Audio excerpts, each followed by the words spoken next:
श्री राम का जन्म अयोध्या में हुआ। उसका वर्णन भी शास्त्रों में भी है। एक राम स्तव राज करके एक स्तोत्र है, उसने अयोध्या का वर्णन किया श्लोकों में। अयोध्या नगरे रम्ये रत्न मंडप मध्य गे।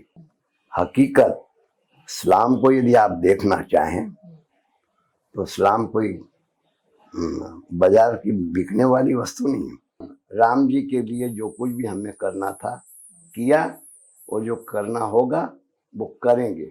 नमस्कार। आज हमें डाकोर में, ये गुजरात में है, ये माना जाता है श्री कृष्ण की रणछोड़ मंदिर के लिए बहुत मशहूर है और ये गुजरात में है। लेकिन हम मिलने आए हैं श्री रामचंद्र महाराज आचार्य जी से, जो कि जिन्होंने 70 वर्ष तक राम जन्मभूमि की लड़ाई लड़ी और निर्मोही अखाड़ा की तरफ से इन्होंने पूरा अपनी अदालत में लड़ाई लड़ी 70 वर्षों तक। और आज हम इनसे बात करने जा रहे हैं। आपका बहुत बहुत स्वागत है महाराज जी। और आप हमें थोड़ा बताइए, अयोध्या में कोर्ट केस के दौरान किस तरह की आपका माहौल इलाहाबाद हाई कोर्ट में होता था? हिंदू मुसलमानों में क्या एकता थी या क्या द्वेष था? पूरा थोड़ा सा अदालत का हमें सीन थोड़ा सा बताइए। किस तरह से आप जाते थे, कहाँ रहते थे, बसों में कितने वर्ष इलाहाबाद हाई कोर्ट में चला? थोड़ा सा आप अदालत की कार्रवाई के बारे में बताइए, उसके बाद सुप्रीम कोर्ट में आएंगे। देखिए, श्री राम जन्मभूमि मंदिर जी, श्री राम के जन्म स्थान की जो कल्पना है, जो हकीकत है, वो तो वर्षों पहले से थी। समय बदलता रहता है, ईंटे पत्थर भी बदलते रहते हैं, लेकिन जहाँ तक ऐतिहासिक बातें हैं, श्री राम का जन्म अयोध्या में हुआ। उसका वर्णन भी शास्त्रों में भी है। एक राम स्तव राज करके एक स्तोत्र है, उसने अयोध्या का वर्णन किया श्लोकों में। अयोध्या नगरे रम्ये रत्न मंडप मध्य गे। मैं अयोध्या जो है रत्नों से जटित नगर था, और उसमें बीच में एक रत्नों से जड़ा हुआ मंडप भी था। उसमें राम के बचपन का एक स्वरूप, तन मध्य अष्टदलम पद्मम, उस मंडप के बीच में अष्टदल कमल का एक स्वरूप था। उसमें दशरथ जी बैठे हैं और राम को अपने गोद में लिए बैठे। तन मध्य अष्टदलम पद्मम नाना रत्नैश्च वेष्टितम स्मरेन मध्य दाशरथिम सहस्रा आदित्य तेजसम। ये राम के बाल्य स्वरूप का वर्णन है। एक पिता पुत्र की अभिलाषा रखता है। दशरथ जी को श्री राम प्राप्त हुए हैं और उसका ये वर्णन है। अब अयोध्या की महत्ता क्या है? अयोध्या की महत्ता के अंदर जन्मभूमि का महात्मा है। जन्मांतर सहस्रेण यत् पापम समुपार्जितम तत्सर्वम नाशमायांति जन्मभूमि प्रदर्शनात्। व्यक्ति अपने अपराधों की क्षमा मांगने के लिए जन्म जन्मांतरों से होता ही रहता। कर्म के बंधन में प्रत्येक प्राणी बंधा हुआ है, और कर्म के बंधन से मुक्त होना एक बड़ी भारी फिलॉसफी है। उसको समझ पाना आज के ज़माने में ये चाम दाम के गुलाम समझने लायक तो नहीं है, लेकिन संयोग वशात कोई सदगुरु महापुरुष मिल जाए तो उसके जीवन में सुधार हो जाए। और उस सुधार के लिए इस देश की संस्कृति है। माने प्रत्येक प्राणी में कुदरत ने एक शक्ति दी है। उस शक्ति का जो विकास जिस माध्यम से होता है उसका नाम है शिक्षा। और उस शिक्षा का जिसके माध्यम से विकास होता हो उसका नाम है संस्कृति। तो आज जन्मभूमि के दर्शन से जन्म जन्मांतर के पाप नष्ट होते हैं। ये जन्मभूमि की महत्ता। कपिला गो सहस्रेण यो ददाति दिने दिने तत्फलम समाप्नोति जन्मभूमि प्रदर्शनात्। कपिला गाय जो है सर्वोत्त कोटि की गाय है, वो हजारों गाय जो प्रतिदिन दान करता है, उससे उत्पन्न होने वाला जो पुण्य है वो जन्मभूमि के दर्शन से प्राप्त होता है। तो आप तो वहीं रहते थे। मैं आपको जन्मभूमि की बात, राम की बात पूछ रहे हैं, अयोध्या की। तो अयोध्या की भूमिका जनमानस में पहले से थी, वो क्या थी उसको मैं बता रहा हूँ। यदि ये सब जन समुदाय का किसी से आस्था का संबंध हो तो बहुत बड़ी चीज है। पर मैं अपने दर्शकों को बताना चाहती हूँ कि महाराजा ने अपने 100 वर्ष पूरे कर लिए हैं और अभी भी देखिए इनकी छवि हमें इतनी प्रेरित करती है। हमें इनसे बहुत बहुत इतने सारे इनसे बातें और इतना अनुभव जो बता रहे हैं, हमें लगातार 2 दिन से इनकी इंटरव्यू कर रहे हैं, तो हम इतनी इन्होंने बातें बताई हैं कि जो हम जनमानस तक अगर पहुंचाएं तो पता नहीं कितने हमारे एपिसोड हो जाएंगे। पर अभी आप कंटिन्यू रखिए जी। अब उसके बाद में लिखा है वो जन्मभूमि से क्यों समाज जुड़ा वर्षों से, इसका नाम है संस्कृति। तो लिखा है वो हर व्यक्ति किसी न किसी कामना से बंधा हुआ है और अपनी कामनाओं को जब वो पूर्ण नहीं कर पाता किसी प्रकार से, तो आस्था के दरबार में वो जाता है।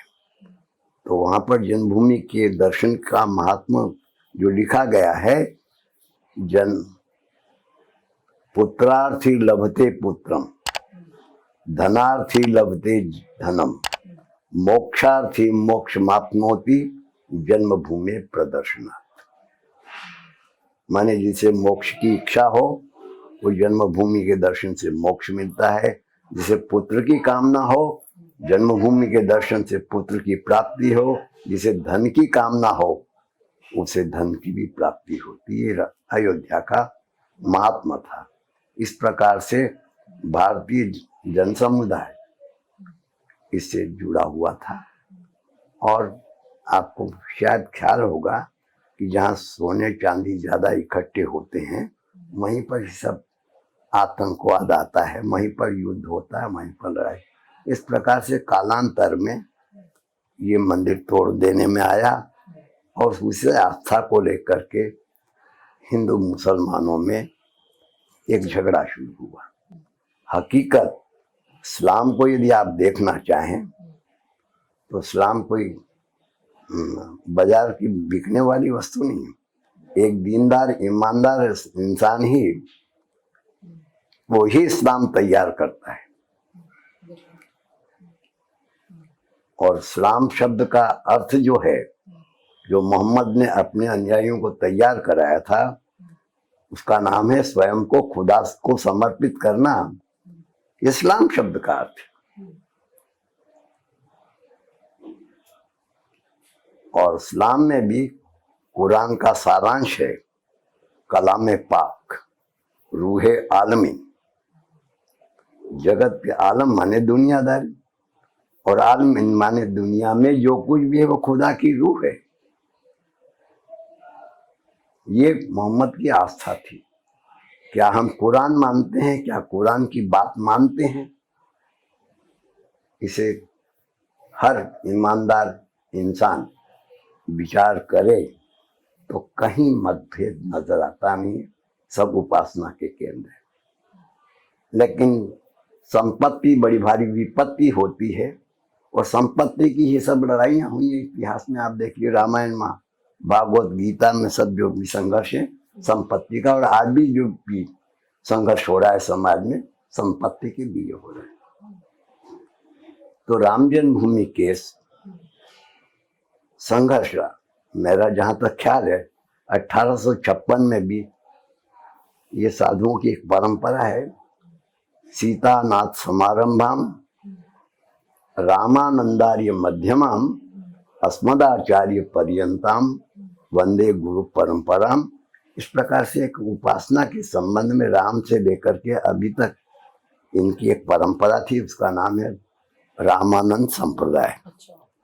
सीतानाथ से शुरू हुआ, राम जी सीता जी से शुरू हुआ, हनुमान जी को ब्रह्मा जी आदि की इनकी एक परंपरा है। बीच में रामानंदाचार्य आए, उनके द्वारा ये विकसित हुआ राम भक्ति का प्रचार। और ये अखाड़ा जो की आवश्यकता पड़ी, क्या धर्म की रक्षा के लिए जो संगठन तैयार किए गए उनका नाम है अखाड़ा।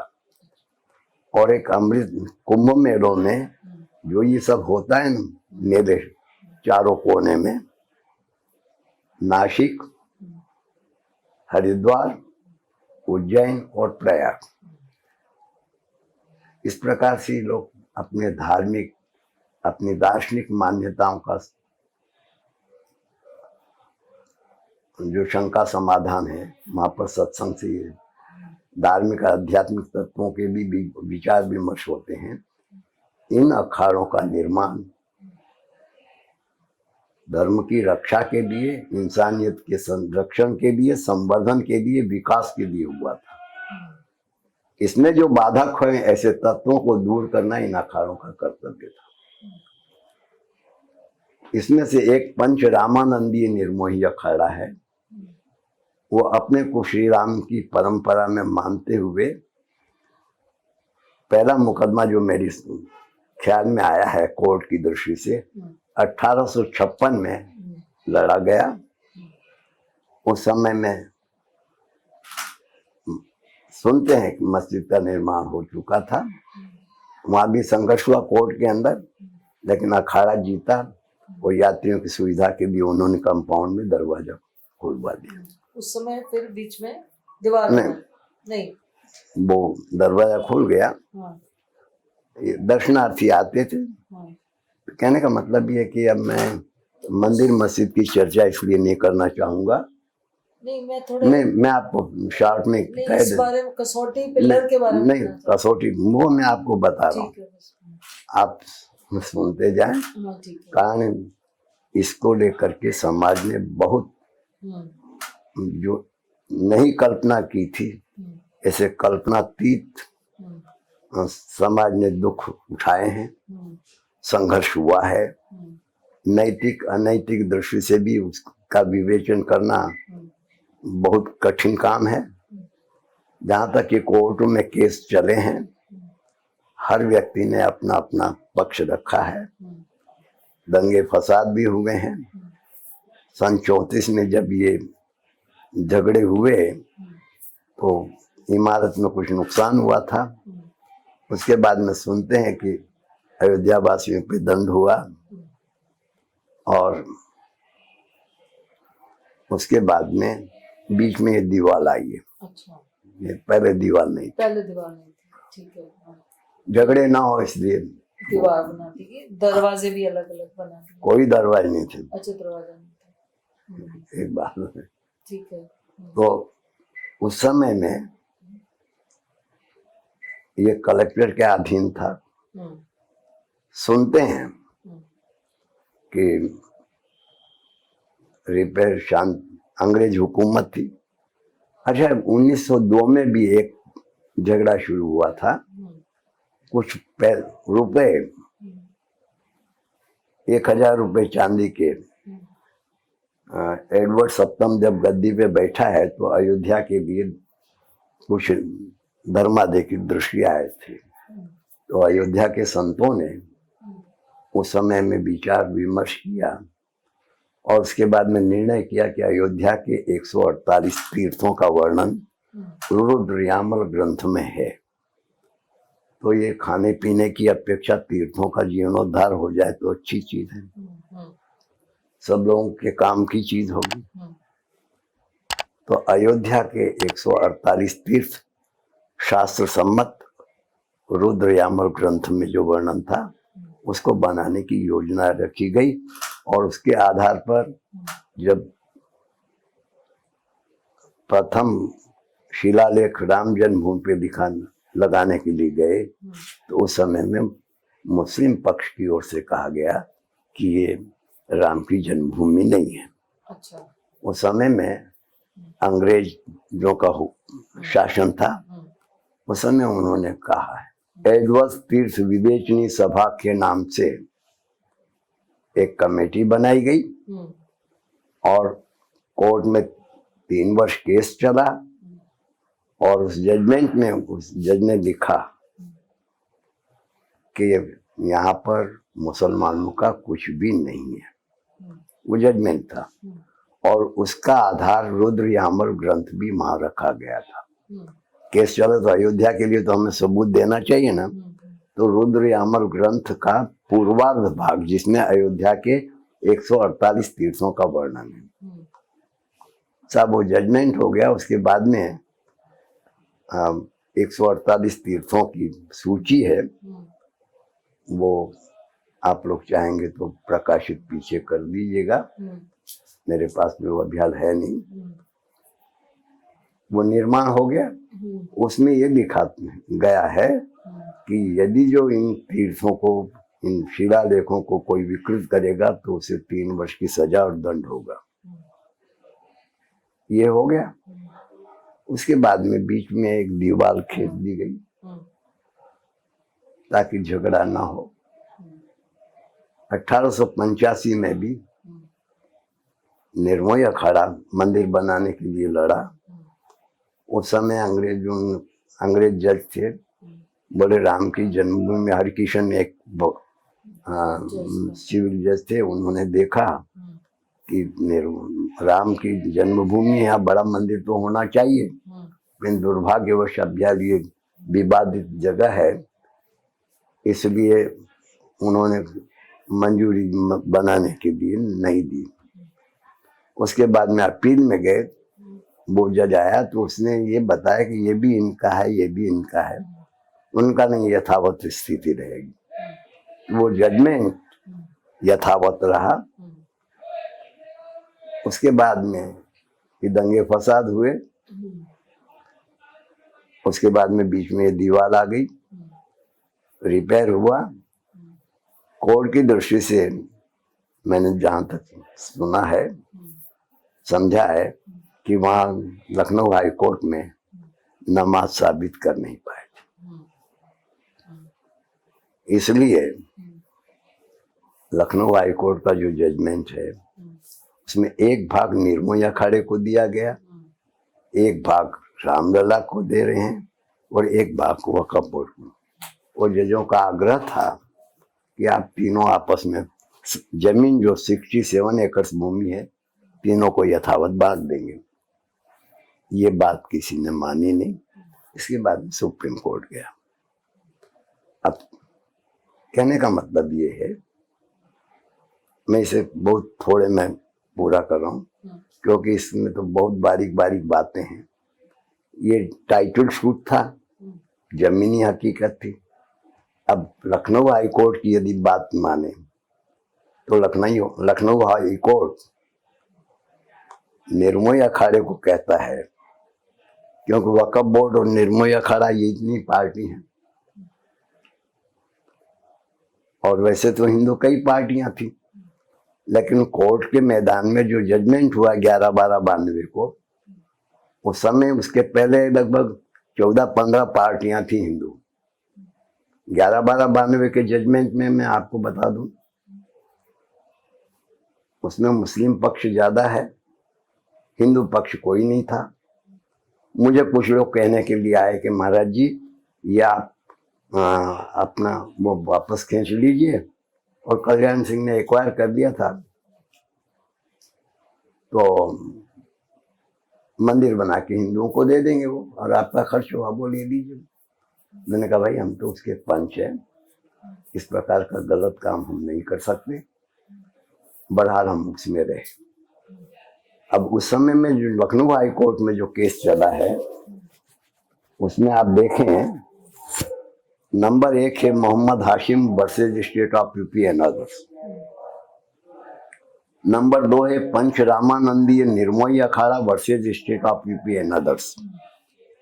नंबर 3 है मोहम्मद असलम उर्फ Bhure union of India and others. Number 4 है मोहम्मद असलम उर्फ Bhure union of India and others. Number 5 है Navia Dayal Khan versus state of UP and others. Number 6 Jamiat Ulema Hind versus state of UP and others. मैं निवेदन करना चाहता हूँ, समाज के लोग दुखी ना हो, लेकिन आपने मुझसे कोर्ट का जो प्रश्न पूछा है, तो मुझे जो मेरी समझ में आया है वो मैं आपके सामने कह रहा हूँ।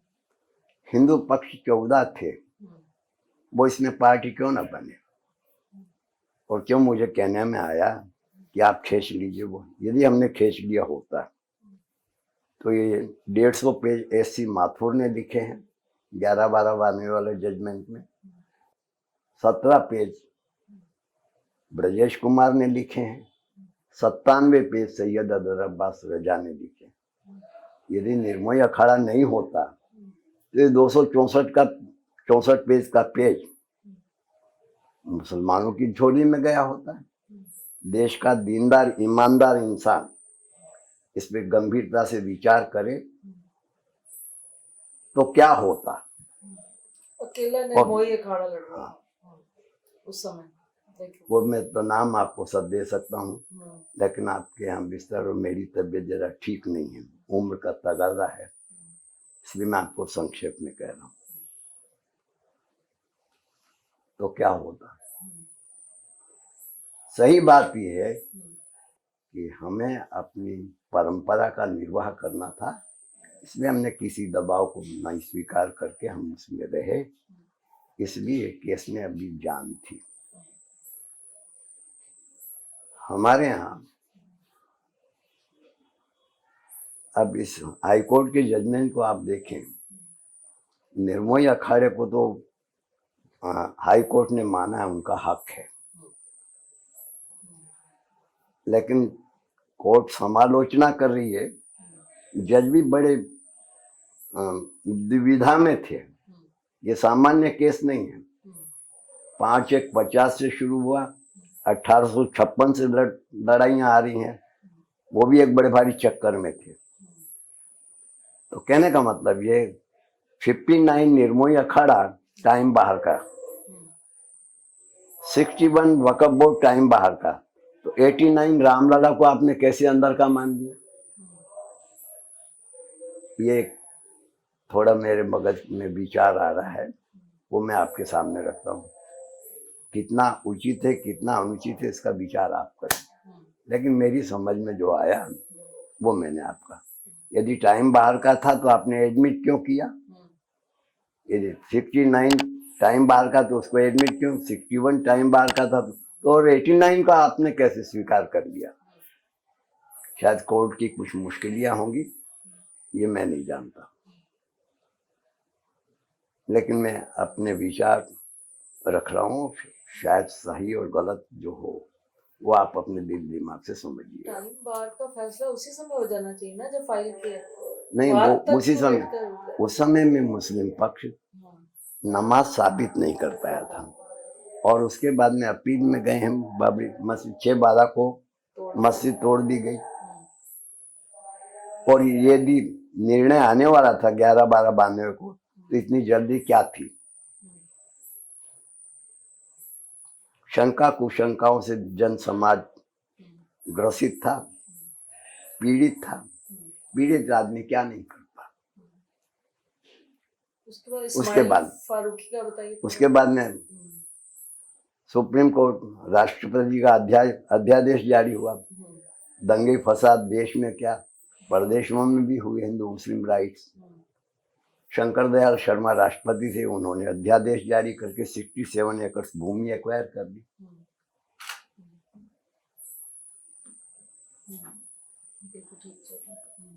कहने का मतलब ये है, वहां पर भी एक केस चला। उसमें क्या ऑर्डर आया सुनिए सही आप, वो आप जो पूछ रहे हैं उस प्रश्न को ही मैं लाइन से कहता जा रहा हूँ आपको।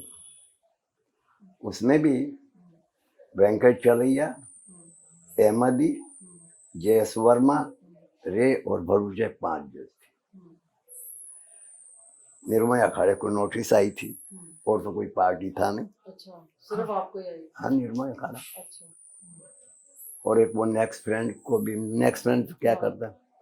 अच्छा, नेक्स्ट फ्रेंड की जो खामी थी, उन्होंने किया, जो एप्लीकेशन की है 22-23 दिसंबर को मूर्ति रखी गई हम्म, और निर्मोही अखाड़ा मूर्ति रखने की बात करनी, वो पब्लिक थे, अपने मन से कोई भी राम का मित्र बन के आ जाए, कहीं भी किसी बालाजी का कोई मित्र बन के आ जाए और अपने मन से बात कहना चाहे कोर्ट में कह सकता है, उनका हक था।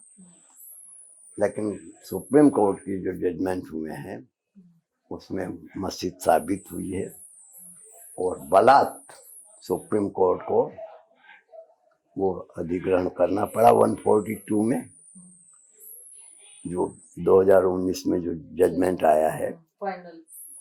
उसमें 5 एकड़ भूमि उनको दी गई। इस्लाम पक्ष का कहना था कि यदि न्याय आप कर रहे हैं तो हमारी जमीन हमको दे देना चाहिए, लेकिन 142 जजों के विशेष अधिकार हैं, उसके आधार पर उन्होंने उसको लिया है, 5 एकड़ जमीन उन्होंने दिया। उसके बाद में जहां तक निर्मोही अखाड़े का प्रश्न है, वो तो उनका हक था। मुस्लिम पक्ष ने बड़ी कोर्ट में कहा था कि राम जन्मभूमि पर ये निर्मोही अखाड़े का के सेवियत राइट्स उनका वहां है, और हमने सेवियत राइट्स के लिए कहा था अरे यदि मूर्ति को आप नादान मानते हैं तो उसका उत्तरदायी तो सेवियत पे ही होता है, उसकी संपत्ति का रक्षण उसके लिए काम करना, क्योंकि हम लोग तो दासांत भक्ति के लोग हैं। सीतानाथ समारंभाम रामानंदार्य मध्यमा अस्मदाचार्य पर्यंतम वंदे गुरु परंपरा, इस प्रकार की परंपरा से बंधे हुए थे, इसलिए हमने तो अपने ढंग से जो करना था सेवा वो की। लेकिन मैं मानता हूँ सुप्रीम कोर्ट अपना न्याय करने में स्वतंत्र है, लेकिन अब शायद मैं कहना चाहूंगा कि उन्होंने निर्मोही अखाड़े के साथ में अन्याय किया। ठीक बात है, बिल्कुल। और चीज सारी ये लड़ाई आपने लड़ी। और चीज ये है, हाँ, कसम राम की खाते हैं मंदिर वहीं बनाएंगे, रामलला हम आएंगे मंदिर वहीं बनाएंगे, ये जन समाज में विश्वास कहाँ से फैला करके मंदिर बनाने के लिए जो पैसा इकट्ठा किया गया है उसे राम जन्मभूमि न्यास कहा गया। साधु संत रामायण भागवत गीता के कथाकार हैं, लेकिन वो कानून के कथाकार नहीं। और प्रतिष्ठित पद पे बैठा करके कुछ लोगों ने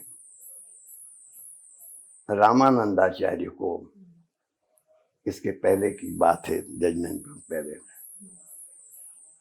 राम रथ निकाला, बिहार से आया, अयोध्या सरयू के मैदान में शपथ ली, राम जन्मभूमि मुक्त कराने के लिए लखनऊ में घोषणा की। उसके कुछ अंश मुझे याद है। उस समय नारायण दत्त तिवारी मुख्यमंत्री थे और उस घोषणा में राम जन्मभूमि की बात की। राम जन्मभूमि न्यास उसका नाम है, उसमें रामानंदाचार्य हैं, निर्मोही अखाड़े के महंत को भी उसमें दिया गया है, लेकिन निर्मोही अखाड़े के महंत ने, राम केवल दास ने, उसमें मेंबर बनने से ऐतराज किया कि मैं पंचायती महंत हूँ, मेरा अधिकार नहीं। अयोध्या के कुछ महंतों ने उनको प्रेशर किया कि यदि निर्मोही अखाड़ा निकाल देगा तो हम आपको ये मंदिर दे देंगे। उस दबाव में उन्होंने भी उस न्यास में दस्तखत कर दिए। अब उस न्यास में 10 आदमी हैं। शांतानंद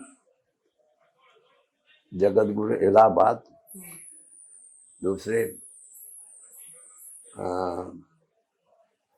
हैं शांतानंद, उसके बाद में हैं रामानंदाचार्य शिवरामाचार्य, उसके बाद में है परमहंस रामचंद्र दास, अवैद्यनाथ और नृत्य गोपाल दास,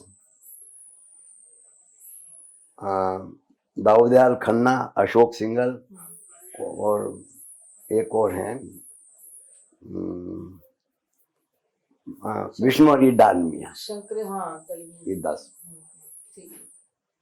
अब ये इन्होंने अपने मन से ट्रस्ट बनाया, रजिस्टर कराया, और शिवरामाचार्य, ये पंचायती प्रॉपर्टी थी, शिवरामाचार्य उसके चौवन्नी के भी मेंबर नहीं थे।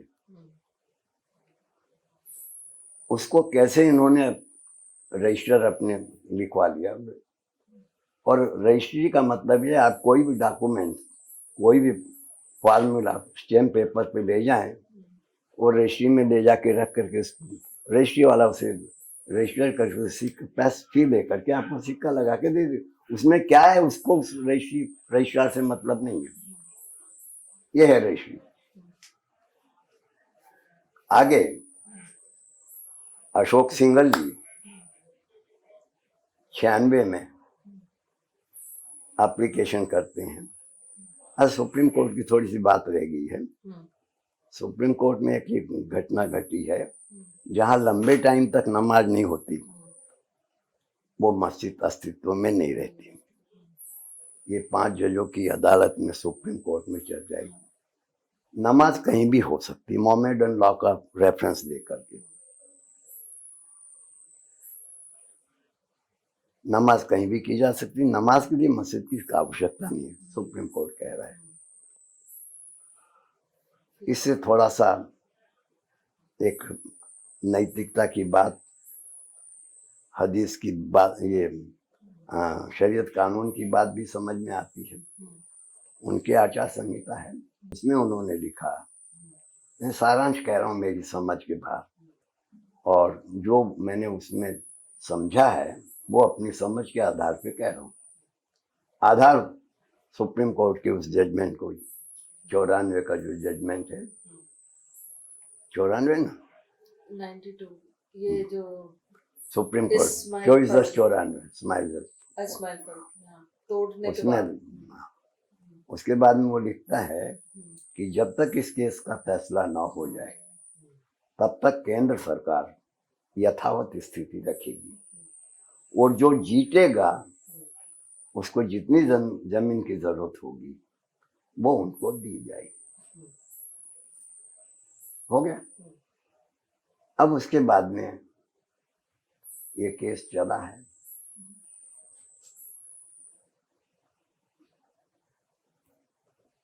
ये जजमेंट के किनारे आके खड़ा ही हो चुका है। तो राम जन्मभूमि न्यास को मंदिर बनाने के लिए जिन्होंने पैसा मांगा था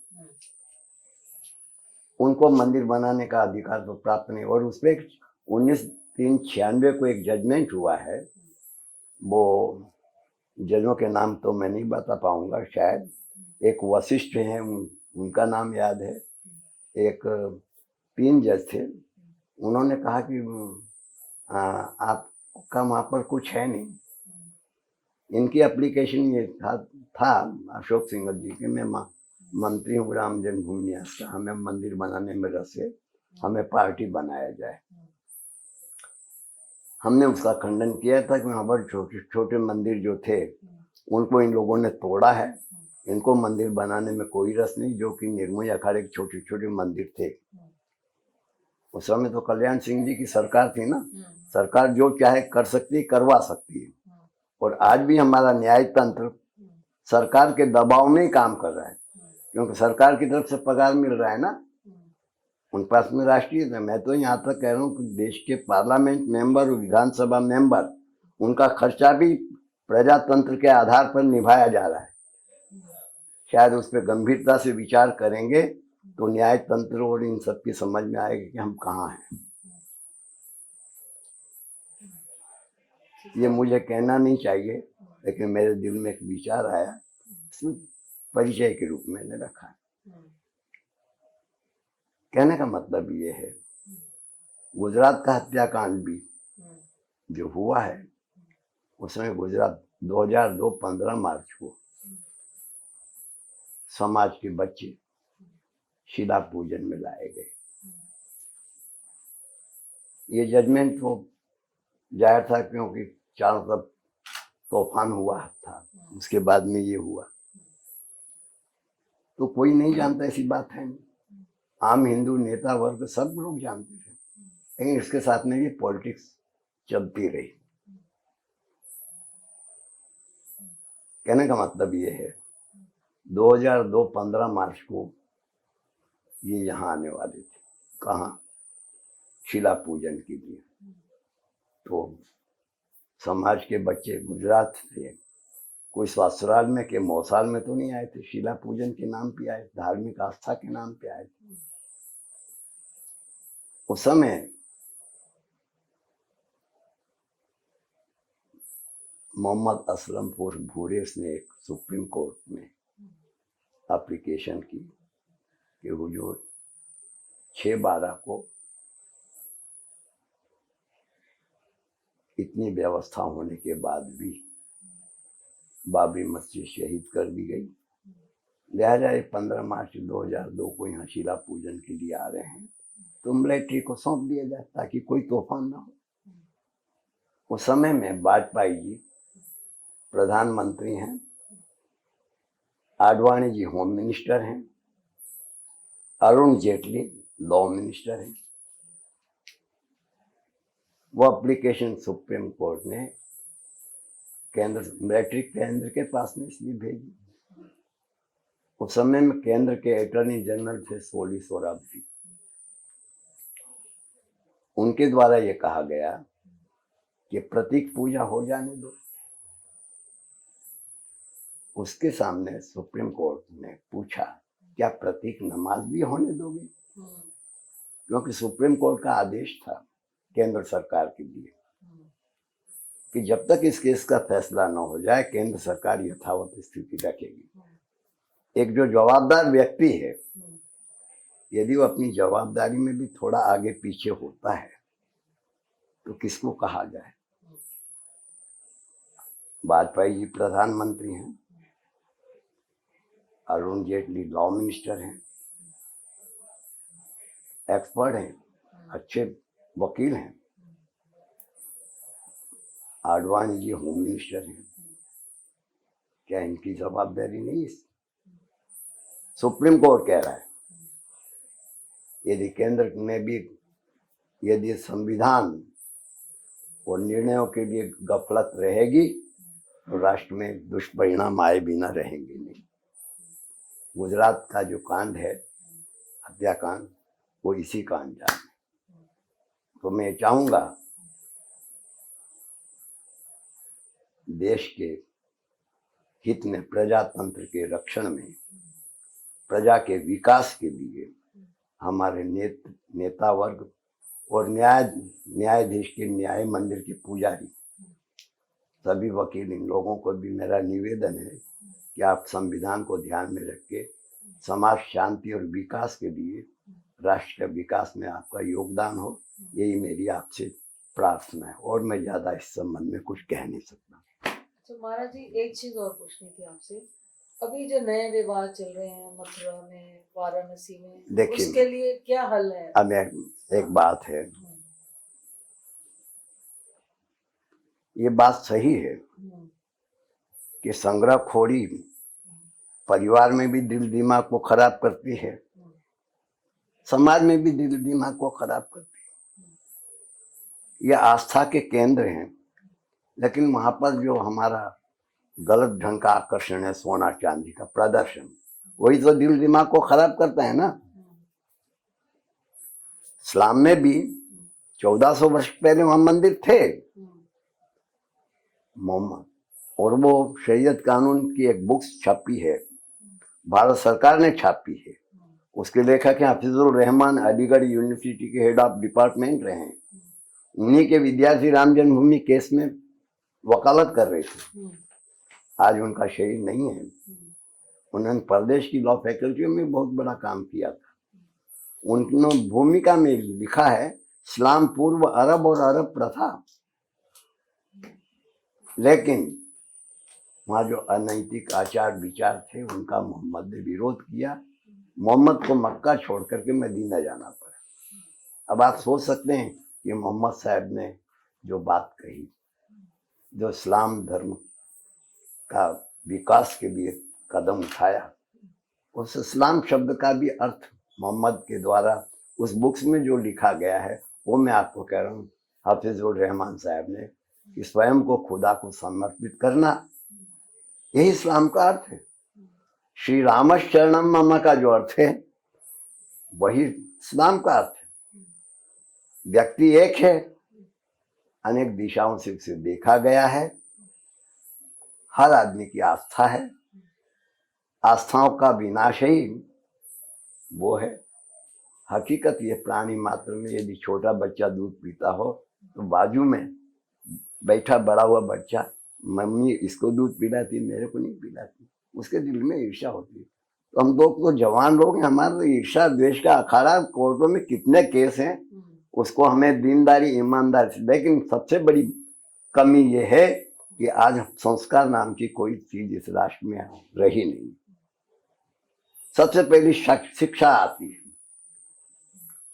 कोई भी शिक्षा, कोई भी कर्म, उसका विकास उसके लिए एटमॉस्फेयर अनुकूल होना चाहिए। इंडिया का एटमॉस्फेयर फॉरेन के एटमॉस्फेयर की अपेक्षा शक्तिशाली और विलक्षण है। माफ कीजिएगा, मैं अपने दिल के विचार कह रहा हूं, मैं किसी पे आक्षेप नहीं कर रहा हूं। और मैंने अपनी इस मगज से, इन आंखों से जो देखा है, जो समझा है, हो सकता है कि आप सबकी निगाह में गलत भी हो, लेकिन मेरा एक सुझाव है, मेरी एक मान्यता है कि यदि शक्ति का विकास करना हो तो उसके लिए यथावत शांत केंद्र होना चाहिए। हमारे यहाँ पर पहले गुरुकुल सिस्टम था। बचपन से समाज के बच्चे वहां जाते थे, वहां अन्नदान होता था, विद्यादान होता था, उसके बाद में समाज में कन्यादान होता था। आपको निवेदन करूं कि आज से 5000 वर्ष पहले श्री कृष्ण मथुरा से चल के वहां आए थे, उज्जैन। सुदामा पोरबंदर से चल के आए थे। यदि रेलवे टाइम टेबल से इनकी दूरी नापी जाए तो लगभग 650 किलोमीटर शायद मथुरा है, 800-850 किलोमीटर पोरबंदर है। वहां से सुदामा आता है, जो समाज का दिया हुआ अन्न श्री कृष्ण को नाश्ते में मिलता है, वो सुदामा को भी मिलता है। अन्न से तन बनता है, तन में एक जो शक्ति पैदा होती है, उस शक्ति को लोक कल्याण के लिए, लोक समाज कल्याण के लिए जिस माध्यम से विकसित किया जाए, उसी का नाम है शिक्षा। तो अन्नदान, विद्यादान, वहां पैसा नहीं लिया जा रहा, समाज का अन्न है, समाज का तन है, समाज का धन है। तो समाज विकास के लिए हमारे यहाँ पर सांस्कृतिक कार्यक्रम था। आज हमने मुस्लिम पीरियड में हम उसको भूल गए। अंग्रेजों के टाइम से पूरे संस्कृति, देश के विद्वान जानते हैं, लेकिन लाचार हैं। हम न तो संगठित होकर के विचार कर पा रहे, न कर पा रहे। हमारे न्याय तंत्रों में भी यही अंधाधुंधी है। जहां तक अंबेडकर संविधान की रचना हुई है, समाज के दीनदार ईमानदार इंसानों ने की है। फिर भी धर्म स्वातंत्र के लिए 2 आर्टिकल हैं, 25 और 26। उसको की उपेक्षा करके लोग मंदिरों को अधिग्रहण कर रहे हैं, संपत्ति अधिग्रहण। क्या है? देश को चलाने के लिए हमें मार्गदर्शन दिया था। बहुत खो जाने के बाद, देश की आजादी के बाद, क्या हम उसको समझ पाए या समाज को समझा पाए? क्या एक संस्कृत की सूक्ति है, अंधे नहीं वो नियमाना यथांधा। एक अंधा दूसरे अंधे को मंजिल पे पहुंचाना चाहे, कितना योग्य। आज भी जो राजकीय पक्ष आपस में लड़ रहे हैं, ये सब कुछ हो जाने के बाद में देश का वो है, देश के नागरिक समझे, दीनदार ईमानदार जो हैं, उनसे प्रार्थना है कि राष्ट्र को निर्माण करने के लिए संगठित रहें।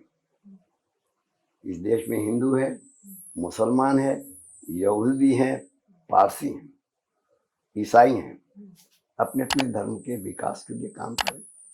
यदि भूल कहीं हो गई है तो भूल सुधार के लिए समझ में, मैंने कुरान शरीफ के संबंध में, राम जन्मभूमि केस में, कुरान का प्रकरण है सूरह तौबा की आयत नंबर 107, मस्जिद ज़िरार, ऐसी मस्जिदों को हाँ, खुदवा के नबियों ने फिकवा दिया है। स्वयं। तो आज भी यदि हम दीनदारी ईमानदारी के साथ विचार करें, उस समय जब राम रथ निकल रहे थे तो हमारा लखनऊ का शिया समुदाय, उन्होंने उसका स्वागत किया। ये इसी कुरान का उल्लेख भी उन्होंने अपने किसी पेपर में किया है। मैं कुरान का ज़्यादा जानकार तो नहीं हूँ, लेकिन एक धर्म ग्रंथ को सम्मान की दृष्टि से देखता हूँ। इंसान का ही धर्म होता है, शैतान का कोई धर्म नहीं होता है। वर्तमान समय में जो हमारी राष्ट्र की दुर्दशा है, वो इंसानियत की शिक्षा तो दूर गई, शैतान ही शैतान भरे। तो सौहार्द अब कैसे हो? अब वो तो देश के नागरिकों को सोचना है। आपका कुछ इस बारे में? मैं तो आपको बहुत कुछ कह सकता हूँ, लेकिन आपके पास तो टीम ही नहीं। शिक्षा के क्षेत्र में भी युद्ध चल रहा है, विवाद है। अरे भाई, गेहूं के मालपुए भी बन सकते हैं, हलवा भी बन सकता है, रोटी भी बन सकती है, पूरी भी बन सकती है, लेकिन सब एक मिलकर के खाना चाहे तो कहे मेरे को ये चाहिए। तो ये तो चाह आप सबकी है। हम बेटे बेटी पैदा कर, प्रजातंत्र के ऊपर भी मुझे दो कहना है। आपको बेटे बेटी पैदा करने का हक है, लेकिन उनके जीवन निर्माण का हक किसका? आपका होना चाहिए। उनको रोजी रोटी की समस्या हल कौन करेगा? आप करेंगे। आप एक समाज में रहते, ग्राम में रहते, जाति में हैं, तो आप अपना वजन उठाने की कोशिश कीजिए ना। लेकिन एक परिवार में संगठित नहीं है तो फिर राष्ट्र का क्या होगा? एक पार्टी दूसरे पार्टी को समझ नहीं रही, आपस में देख लीजिए आप क्या चल रहा है। तो इसलिए हमको खाली निवेदन कर सकते हैं, ये चीजें आपकी हैं, आपके बीच में रहता हूँ, जो मैंने देखा है वो अपने ढंग से कहा है, उसमें गलत हो तो वो मुझे माफ कीजिएगा। ये बस इतना कह के मैं विदा। ठीक है, तो ये राम जन्मभूमि भी सुलझ सकता था आपसी तालमेल से? सुलझा हुआ ही था, मुसलमानों खुल के कहा, कोर्ट ने नहीं माना, खत्म हो गया। उन्होंने कहा कि हाँ, खुल करके कहा, बड़ी अदालत में। निर्मय अखाड़े का महासेवित राइट सिंह यहाँ नहीं है। हाँ। बस खत्म हो गई बात। कहाँ जजों ने माना? ये तो देश के ईमानदार लोगों को सोचना चाहिए। अब हम करें क्या? पैसों के बिना वैद्य और वैश्य और वकील पैसों के बिना बात नहीं करे, फाइल ही नहीं पकड़ते। कहाँ? ये न्यायतंत्र के पुजारियों के लिए मेरा निवेदन है कि न्यायतंत्र में यदि प्रवेश करना हो, एक वकालत जो है पैसों पे नहीं होती। सत्य की निष्ठा सत्य के रक्षण में होता है, सत्य के संवर्धन में होता है। यदि सत्य है तो वही जीवन है। हमारे यहाँ जब मुर्दे जाते हैं तो राम नाम सत्य है। वो मुर्दा कहता देखो मैं खाक कुछ लेके नहीं जा रहा हूं, राम नाम सत्य, तुम भी समझो सत्य, झूठा मत करना, मैं सब यहाँ छोड़ के जा रहा हूं, तुमको भी आना है मेरे साथ। तो ये हमारी संस्कृति है। पहले भी जैसे होता था। एक शायर ने भी कहा है, जाएगा जब यहाँ से क्या साथ तेरे होगा, वो 2 गज कफन का टुकड़ा तेरा लिबास होगा। इस देश की रियली स्थिति यही है। अच्छा, पहले जब राजा महाराजा होते थे तो उनका एक राजगुरु होता था। अब छोड़ो ना धर्म के। अबे गया हम लोग, वो गए, सब गए। अभी कोई अब यार ये प्रजातंत्र में कोई बाप बेटे के बीच में नहीं है। आप जानते हैं डिवाइड होता जा रहा है। एक गीता का वाक्य है, मटीरियल साइंस, आहार शुद्ध सत्व शुद्धि। यदि हमारा आहार शुद्ध है, हमारे जीवन के व्यवहार शुद्ध हैं, उस व्यवहार से उत्पादित अन्न आदि शुद्ध हैं, तो हमारे रजवीर्य भी शुद्ध होंगे, और रजवीर्य हमारे शुद्ध हैं तो हमारी औलाद भी शुद्ध होगी। यदि शुरू से गड़बड़ी है तो कहाँ कहाँ आप देखेंगे इस शरीर में जो बीमारियां अनेक अंडबंड खाने के बाद ही तो होती, कोई बाहर से घुसती है क्या? तो इन आंखों से यदि गलत देखें तो गलत हो, दिमाग खराब होगा। इसलिए हर आदमी को नियंत्रित बन के अपने जीवन निर्माण में योगदान देना चाहिए। समाज के लोग भी समझे, ग्राम्यवासी समझे, नागरिक जीवन में भी समझे, और हमारे सरकारी अफसरों को भी इसी तरह पुजारी बन के जीवन निर्वाह करेंगे तो राष्ट्र का विकास होगा।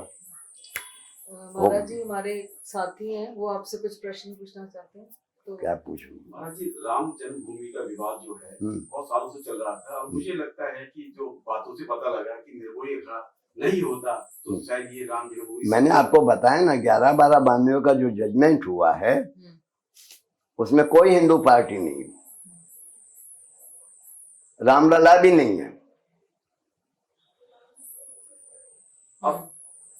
वहां पर जो सिर्फ निर्मोही अखाड़ा है। निर्मोही अखाड़ा है। यदि रामलला का था तो उनको आना चाहिए ना, नहीं आए। चीज है, बुनियाद में हम कितने दबाव में रहेंगे। निर्मोही अखाड़े ने अपनी जमीनें बेच के लड़ी है, उसने किसी से चंदा नहीं मांगा है। यदि आप मांग रहे हैं तो हम भी जाएंगे, तो महाराज जी हमने उनको दिया तो आप कौन है? तो हम आपके लिए कुछ दो शब्द कहेंगे तो आप भी हमको दो शब्द कहें, फिर मारामारी होगी।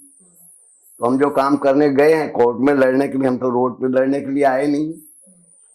रोड पे आप थे, आपने क्या किया, समाज ने क्या आपको दिया, आप और समाज जाने। लेकिन निर्मोही अखाड़े ने तो अपनी जमीन बेची है, कहीं चंदा उगराया नहीं, किसी ने प्रेम से दे दिया, वो बात तो अलग होगी।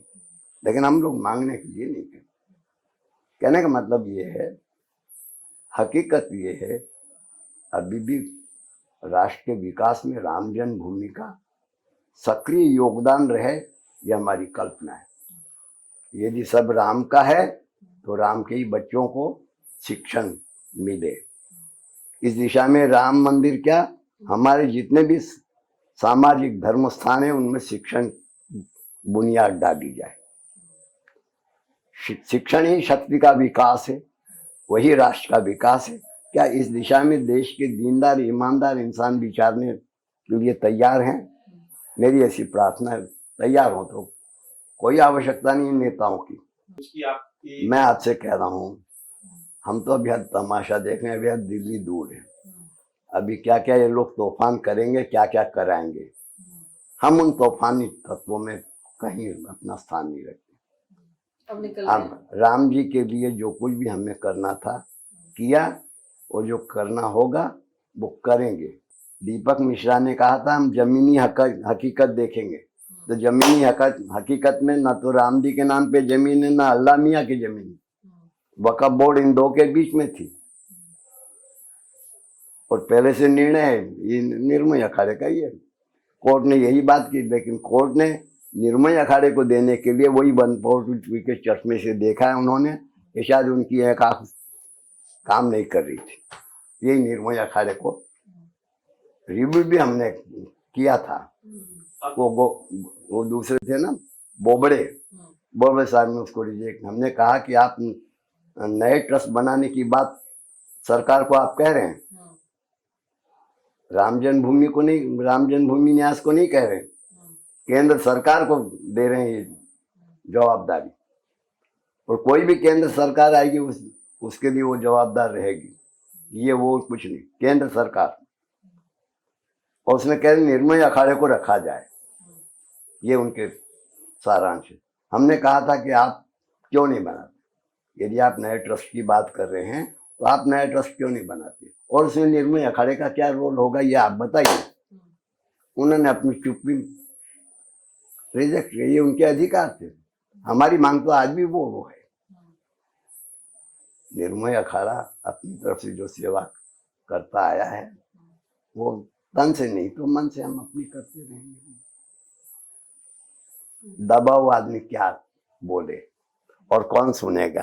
पर अगर आपको ये मंदिर मिल जाता तो क्या इतना भव्य मंदिर आप बना पाते? नहीं, भव्य मंदिर नहीं, भव्य समाज बनाने की बात है। अच्छा, आज हमारे बेटे बेटियों को अन्नदान नहीं मिल रहा है, विद्यादान कौन देगा? उसके बाद में कन्यादान कहाँ होगा? आज स्वास्थ्य शिक्षण हो रहा है देश में। देश के एटमॉस्फेयर में हमारे यहाँ 10-12 वर्ष के लड़कियों में सेक्स की भावना तैयार है। देश के एटमॉस्फेयर की खूबी है। ये फॉरेन कंट्री की माफक, ये नकलची का काम करने से राष्ट्र तो बर्बादी की ओर जा रहा है। भ्रष्टाचार से आपका बाप भी नहीं निकाल पाएगा। जिन बेटे बेटियों के लिए हमने जो नहीं करना चाहिए वो हम कर रहे हैं। आज वो बेटे बेटी भी हमारे नहीं है, बहुएं परिवार में सेवा करने के लिए तैयार नहीं। कौन से राष्ट्र निर्माण की बात करें, कौन सी संस्कृति है आपकी? क्या यही इंसानियत है? ये नहीं मुझे कहना चाहिए, लेकिन प्रश्न आया तो मैं कह रहा हूँ। इसलिए इंसान हो तो ये मेरी प्रार्थना है। इंसानों का धर्म है, शैतानों का कोई धर्म नहीं। शैतानी तूफान करते हैं, करवाते हैं। अभी तो आप लोगों को निर्णय करना है कि क्या है। नमस्कार, बहुत बहुत धन्यवाद आपका। बहुत आपने ज्ञानवर्धक बातें बताई और हम कोशिश करेंगे इस पे अमल करें और सरकार का भी आपका मैसेज सरकार तक पहुंचाएंगे कि किसी तरह समाज का, धर्म का निर्माण हो सके। और बहुत बस। शुक्रिया, धन्यवाद।